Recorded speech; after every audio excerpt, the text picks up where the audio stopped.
You are nice అంటే మీరు చాలా బాగున్నారు. యు ఆర్ నైస్ అంటే మీరు చాలా బాగున్నారు అని చెప్పాల్సిన సందర్భంలో ఏమని వాడతాం? యు ఆర్ నైస్ అంటే మీరు చాలా బాగున్నారు.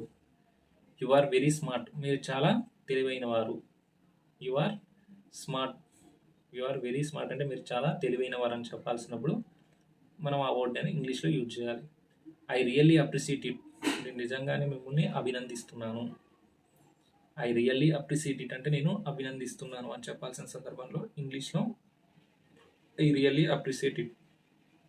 వాట్ ఆర్ యూ రీడింగ్ మీరు ఏమి చదువుతున్నారు? వాట్ ఆర్ యూ రీడింగ్ మీరు ఏమి చదువుతున్నారు? దిస్ ఈజ్ వెరీ డిఫికల్ట్ ఇది చాలా కష్టం. ఈ పని అనేది చాలా కష్టం అని చెప్పాల్సిన సందర్భంలో ఇంగ్లీష్‌లో ఏమంటామంటే this is very difficult. This is very difficult. This is very important ఇది చాలా ముఖ్యమైనది. ఇది చాలా ముఖ్యమైనది అంటే this is very important. This is very important question మనకు 10th ఇంటర్ చదివేటప్పుడు ఇంపార్టెంట్ ఐఎంపీ క్వశ్చన్స్ పెడతారు. దిస్ ఈజ్ ఇంపార్టెంట్ క్వశ్చన్ అంటే ఇది చాలా ముఖ్యమైనది అని అర్థం. What is your name what is your name అని జనరల్గా కలిసినప్పుడు అడుగుతాం తెలియని వాట్ ఈజ్ యువర్ నేమ్ అంటే నీ పేరు ఏమిటి? వాట్ ఈజ్ యువర్ నేమ్ అంటే మీ పేరు ఏమిటి?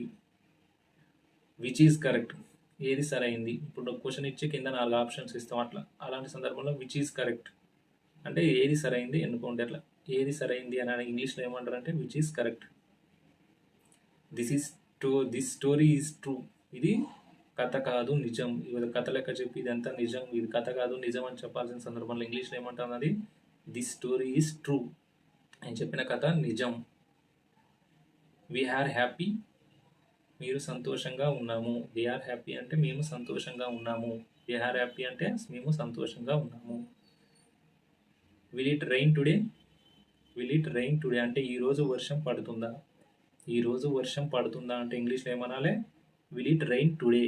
విల్ ఇట్ రైన్ టుడే అంటే ఈరోజు వర్షం పడుతుందా అని అడగరు.